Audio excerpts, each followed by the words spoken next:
Şərq Türkistanlıq qərindaşlar. Şərq Türkistan xəbər agentliğinin xəbərlər proqramısını görüşünüzü qızğın qarşı alırıq.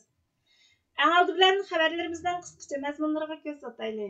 Şanxay atalmış Şinjanğa baradigan muxbirlarga qarata nazoratni kuchaytgan. Xitoyning gumonli havo paraxotining sun'iy amradan tortilgan rasmi oshkorlangan. ByteDance'ning TikTok va uning Xitoydagi yana bir varianti Douyinni boshqarib kelayotganligi ma'lum bo'lgan. Tuanda tafsiliy mazmunlarni diqqatingizga sunamiz.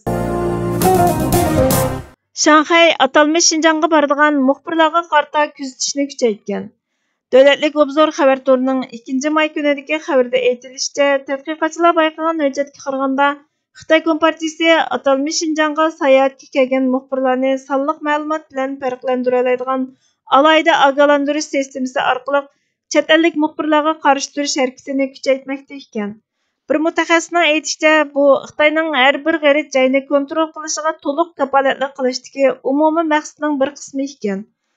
Amerika Kuzatish tadqiqot o'rni IPVM yaqinda Shanxay Sunjang jamoat xavfsizlik idorasi to'rida e'lon qilgan illegal betlik xaridor chaqirish hujjatini bayqagan va uni Davlatlik Obzor xabar kanali bilan o'rtoqlashib, bu Xitoy Xalq Jumhuriyati soqchilarining ochiq-oshkora irqchilik qilib Uyg'urlarni nishonlaganligining yana bir qadam ilgirlagan holda isboti degan.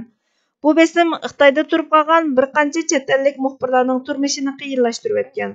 Atalmış Şinjanğa sayohatga berishga jur'at qildiganlarga ogohlantirish beradigan bu sistema ularni texim cho'ng xatarga duchor qilishi mumkin ekan. Sunjang to'rining xabarlari inson haqlari tashkiloti bo'lgan qo'g'dug'chilarning yangi bayqashlari bilan moslashgan bo'lib, Xitoy Kompartiyasining chet ellik muxbirlar, kishilik huquq qo'g'dug'chilari va boshqalarning Xitoydan ayrilishining oldini olish uchun chekinish cheklamasini ishlatayotganligini ko'rsatdi ekan. Amerika Davlat ishlari mahkamasining bayonotchisi Davlatlik Obzorga Amerika Shanxay kuzatish supisi plani to'g'risidagi savollarga javoban Amerika doiralarini muxbirlarning erkin doklad berishiga kafolatlik qilishga chaqirdi degan.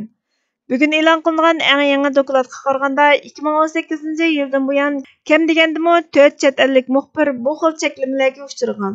Xitoy Kompartiyasi bilan munosabatlik Avom palatasi saylam komitetining raisi Mike Gallagher Xitoy hukumatining bu texnikalarni eksport qilishga urinishi mumkinligini ogohlantirib, Xitoy Kompartiyasining umumyuzlik texnikalik nazorat qilishi va axborot erkinligiga hujum qilishi faqat Xitoy bilan cheklanmaydi. Xitoy Kompartiyasining orzusi yer shari taratqullarini kontrol qilish degan.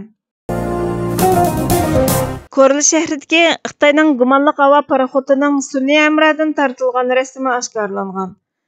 Uchur berish xabar to'rining 1 may kunidagi xabariga qaraganda, Xitoy Sinoq rayoni deb bekitib olgan Sharq Turkistonning Korli shahridagi Xitoyning gumonli havo paraxotining sun'iy amradan tortilgan rasmi oshkorlangan bo'lib, chet el sun'iy amralarini lazerga qarshi sun'iy amra qurollari bilan mashg'ul qila oladigan texnikaga ega bu havo paraxotining rasmini Black Sky, ya'ni Qora osmon ismli mustaqil jo'grafiyalik siyosiy istixborot bilan ta'minlaydigan shirkat tarqatgan ekan. Bu shirkat 2022 yili 11 ayning 4 kuni shu yer vaqti atdigan soat 9 da oq ranglik uzun bir havo paraxotining rasmini oshkorlagan bo'lib, bu bir yil ichida to'plangan 1000 dan ortiq rasmning ichidagi quruqlikdimi yurish ehtimolligi bo'lgan havo paraxotining ikki parcha rasmidan biri ekan. Xitoy bu quroldan foydalanib, balki chet el sun'iy hamrohini yo'qotishi, xakerlik harakatlari bilan shug'ullanishi mumkin ekan. Shirkatning bosh ijroiya amaldori Brian A. Hotelning aytishicha, bu shirkat ta'minlagan jo'grafiyalik siyosiy istixborot texnikasi harakatlantiradigan bir axborot bilan ta'minlash uchun olam bo'shlig'ini qanday qo'llanishni vaqtliq o'zgartganligini, bu shirkat tartgan rasmlarning oshkorlanishining shirkatning kunda 15 qatim amaliyleştirgan iz qo'g'lashni qulaylashtirgan dunyodagi tunji yuqori chastotalik savdo iz qo'g'lash sun'iy hamroh yulduz turkumi va sun'iy idrok orqali qo'zg'atish vazifasi va analiz supsini yo'lga qo'yganligini asos qilganligini, shirkatning o'zgacha iqtidori orqali oz uchraydigan voqealarni xotirlab, Amerika axborot organlari va boshqa hukumat organlarini ularning halqiliq qisqadigan taraflariga munosabatlik muhim sonliq ma'lumot, uchurlar bilan vaqtida ta'minlaydiganligini aytgan. TikTokning Xitoyda turishliq bosh shirkati ByteDance'ning TikTok shundaqla uning Xitoydagi yana bir varianti Douyinni boshqarib kelayotganligi ma'lum bo'lgan.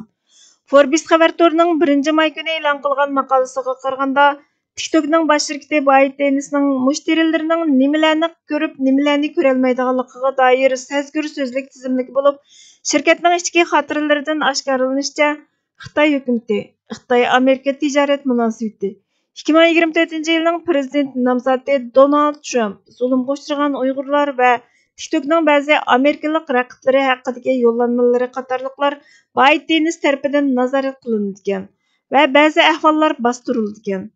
ByteDance şirketi tuzib chiqqan ma'ni qilingan so'zliklar tizimligida Tibetdagi TikTok'dagi ovozliq sezgir so'zlar, Shi va Ping uchun alohida cheklangan so'zlar, atalmish Şinjangdagi Douyin sinlaridagi sezgir so'zlar, Uyg'urlarning Xitoylar bilan to'ylash tema strategiyasi, Xitoyning strategiyalik siyosati, yerlik turmush, Tayvan mustaqilligi va Hong Kong qatorliq so'zliklar bor ekan. Biz millat jihatdan Allah taqdir qilgan Uyg'ur turklari yoki Sharq Turkistonlik bo'lishdan voz kecholmagandek, musulmon bo'lish e'tiborimiz bilan musulmonlar ummatidan voz kecholmaymiz. Shundaqda zulm qilmagan yoki tajovuz qilmagan kofir millatlarga dushman nazari bilan qaramaymiz. Qiyinchilikda turayotgan zamonlarimizda insonparvarlik tuyg'usini yo'qotmagan insonlarga rahmatimizni ifodalay olmay turolmaymiz. Biz bugungi kunlikda yaratquchimiz bilan samimiy yarashishga, o'zimiz bilan yarashishga, ummat bilan yarashishga va zulm yo'lini tutmaydigan boshqa insonlar bilan yarashishga muhtojmiz. Abdurahmon Jamol Kashig'ari. Bugungi xabarlarimiz bu yerda oxirlashdi.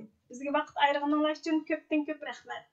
Kelar qatimki programmamizda ko'rishguncha Allohga omonat bo'lgaysizlar.